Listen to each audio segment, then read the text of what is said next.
दोस्तों बात कर रंग दे बसंती को लेकर के भाई साहब कल से सारे सिनेमा घर में ये फिल्म लगना शुरू हो गया है। और बात करें भाई साहब इस फिल्म के बारे में, इस पेन इंडिया फिल्म के बारे में, भाई साहब इतना ग्राउंड लेवल पे चल रहा है।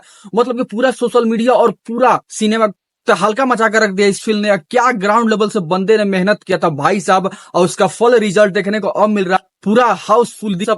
और भाई साहब बात करें तो मल्टीप्लेक्स में इस फिल्म को चलाया जा रहा है, जो कि बहुत ही एक अलग ही पहचान बनाने की कोशिश की है। और बंदे की दाग देना पड़ेगा भाई साहब। गजब का चल रहा है रंग दे बसंती। अभी तक नहीं देखे हैं तो जाकर देख सकते हैं। अब चलिए बात कर लेते हैं निरहुआ के बारे में। सबको तो पता हो ही गया होगा कि निरहु भैया हार गए हैं आजमगढ़ से। हाँ, तो भाई साहब जब खेसारी लाल से ये पूछा गया था कि हमारे पवन भैया हार चुके हैं काराकाट से, तो क्या कहना चाहे, तो भाई साहब वहां पे खेसारी लाल ने मैनेज कर दिया। बोले कि वहां पे मतलब कुछ गलती की वजह से पवन सिंह हारे नहीं है, एक अपने आप में वो जीत हासिल किए हैं, ये वो फलान टेकन, तो पवन सिंह के साथ कॉम्प्रोमाइज कर लिया। तो बात किया गया कि निरहु भैया भी हार गए हैं, तो क्या खेसारी भैया ने जम के मजा लिया है एक बार। हार गए हम प्रचार में नहीं गए थे ना, इसीलिए। अब बात करते हैं पवन सिंह का मुख्यमंत्री बनने तक का तैयारी। जी हाँ दोस्तों, जैसे कि हम कल के वीडियो में हमने बताया था कि पवन सिंह एक अलग अपनी पार्टी तैयार कर रहे हैं। जी हाँ दोस्तों, उस पार्टी का संगठन का नाम भी शायद थोड़ा बहुत सामने आ चुका है।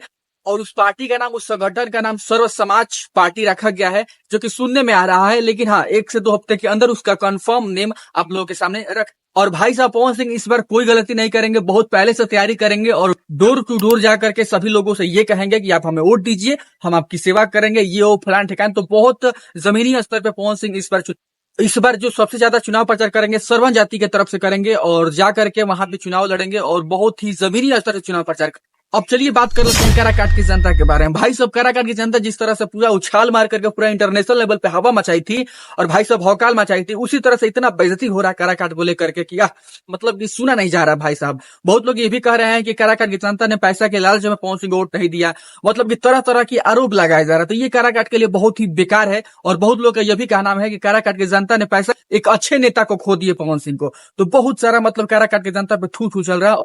बहुत ही बेकार आरोप लगा रहे काराकाट की जनता पर। लेकिन खैर पवन सिंह ऐसा कुछ नहीं बोले हैं। उन्होंने बोला कि काराकाट की जनता ने हमें अपना बेटा स्वीकार किया है, भाई स्वीकार किया है। तो बहुत ही अच्छा भाव में काराकाट के सामने उन्होंने अपनी बात रखी। अब चलते हैं पवन सिंह के स्कीम के बारे में। भाई साहब पवन सिंह के चुनावी माहौल में इतना बड़ा स्कीम हुआ है कि अब से हम बता नहीं सकते हैं। देखिए जैसा कि जिस दिन चुनाव था उस दिन तो हम सुबह सुबह वीडियो डाले थे कि पवन सिंह ने मास्टरमाइंड दिमाग लगाया है, और भाई साहब हर एक क्षेत्र में बस भिजवाए हैं, मतलब बस की उपलब्ध करवाए हैं कि काराकाट की जनता में अगर पवन सिंह का जो सपोर्ट करते हैं, कैची निशान पे जो वोट देना चाहते हैं, उस बस में जाकर के बैठ करके काराकाट में जाकर के और भाई साहब वोट देख सकते हैं कैची पे। लेकिन भाई साहब पवन सिंह ने पूरा 1400 बस बुक किया था। लेकिन बात बताए काराकाट में मात्र 400 बस आई है जनता को लेकर के वोट दिलवाने के लिए। और भाई साहब वहां पे 1000 बस का स्कीम हो गया। और बात करें भाई साहब पूरा मतलब कि 1400 बस का पूरा रेंट पवन सिंह से लिया गया है। अब चलिए बात कर लेते हैं बाउंसर के बारे में। भाई साहब बाउंसर में भी बहुत स्कीम हुआ है। और पवन सिंह ने बाउंसर का बुक किया था 150 लोगों का, और मात्र 50 लोग पहुंचे थे बाउंसर। और बात करें तो पूरा 150 बाउंसरों का पूरा पैसा लिया गया है।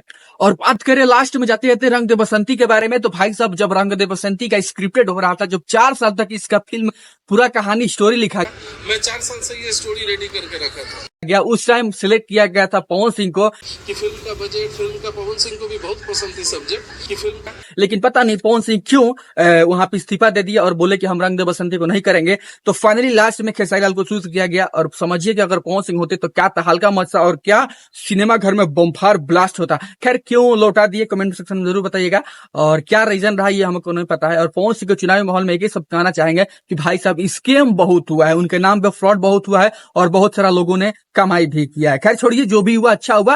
आगे मुख्यमंत्री की तैयारी कर रहे हैं, आप लोग क्या सोचते हैं कमेंट सेक्शन में जरूर बताइएगा। मिलेंगे नेक्स्ट वीडियो में, तब तक के लिए धन्यवाद।